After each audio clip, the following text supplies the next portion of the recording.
আসসালামু আলাইকুম। সরকারি এবং বেসরকারি বিদ্যালয়ে ভর্তির লটারি রেজাল্ট ঠিক এরকম ইউজার আইডি দিয়ে লটারির রেজাল্টটা খুব সহজে তুমি দেখতে পারবে। তো প্রথমত এরকম ইউজার আইডি তোমাকে দেওয়া হয়েছিল তুমি যখন লগ ইন করেছিলে, যখন তুমি এই যে জিএসএ ওয়েবসাইটে যখন আবেদন করেছিলে তোমাকে তখন এরকম ইউজার আইডি দেওয়া হয়েছিল, নাম দেওয়া হয়েছিল এবং স্কুলটা তুমি যা যা বসিয়ে দিয়েছিলে। তখন তোমার একটা ইউজার আইডি দিছিল, ওই আইডি দিয়ে এখানে তুমি খুব সুন্দরভাবে মাত্র 3 মিনিটের ভিতরে ফলাফলটা দেখতে পারো। তো দেখো, তোমার সরকারি বিদ্যালয়ে কিংবা বেসরকারি বিদ্যালয়ে সিস্টেম কিন্তু একই। ওকে, তো যখন তুমি এই রেজাল্টটা দেখতে চাইবা তখন তোমাকে প্রথমত চলে আসতে হবে gsa.teletalk.com.bd এই ওয়েবসাইটে চলে আসতে হবে। তোমার হাতে থাকা মোবাইল ফোন দিয়েই তুমি এই কাজটা করতে পারবে। তুমি গুগল ক্রোমে গিয়ে লিখবা gsa.teletalk.com.bd, এই যে 2026 এটা লিখে তুমি সার্চ দিবা। সার্চ দেওয়ার পর এই ওয়েবসাইটটা চলে আসবে। আসার পরে দেখো এইখানে সরকারি ও বেসরকারি বিদ্যালয়ে ভর্তি 2026 11 ডিসেম্বর 2025 সকাল 10টা, তার মানে কালকে। আমি আজকে রাতে ভিডিও করতেছি 10 তারিখ, কালকে সকাল 10টার দিকে লটারি অনুষ্ঠিত হবে।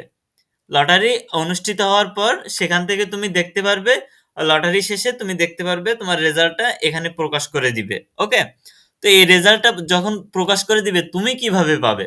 এই ওয়েবসাইটে তো তুমি আসলে দেখো এখানে যখন লটারি রেজাল্ট প্রকাশিত হয়ে যাবে তখন এই ওয়েবসাইটে এরকম আসলে ওয়েবসাইটে যখন তুমি প্রবেশ করবা, ওয়েবসাইটে প্রবেশ করলে ঠিক এরকম দেখাবে তোমার যে সরকারি ও বেসরকারি বিদ্যালয় সমূহে ভর্তি, সরকারি বিদ্যালয়ের ফলাফল এবং বেসরকারি বিদ্যালয়ের ফলাফল এরকম দেখাবে। এরকম দেখাবে, দেখালে এখানে তুমি সরকারি বিদ্যালয়ের ফলাফল, তুমি যদি সরকারি বিদ্যালয়ে আবেদন করে থাকো তাহলে সরকারি বিদ্যালয়ে ফলাফলের উপর ক্লিক করবে, আর যদি বেসরকারি বিদ্যালয়ে আবেদন করে থাকো তাহলে তুমি বেসরকারি বিদ্যালয়ের ফলাফল এটার উপর ক্লিক করবে। ক্লিক করার পর দেখো তোমার কাছে ঠিক এরকম একটা মেনু ওপেন হবে, এরকম একটা পেজ ওপেন হবে যে সরকারি বিদ্যালয় সমূহের লটারির ফলাফল 2026 লেখা থাকবে।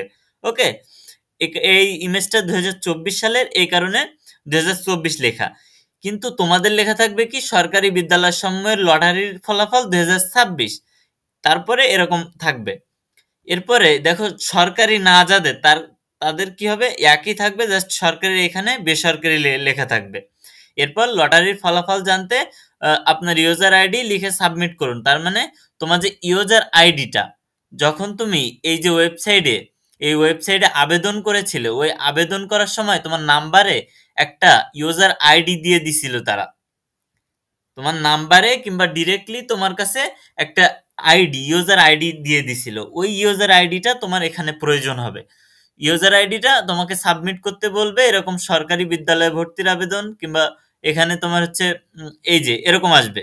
ওকে, এখানে এখানে আপনার ইউজার আইডিটি লিখুন, এই যে লেখাটা এর উপর ক্লিক করে এখানে এই যে ইউজার আইডি, তোমার যে ইউজার আইডি এরকম ইউজার আইডি থাকবে, এই ইউজার আইডিটা জাস্ট এখানে বসিয়ে দিতে হবে।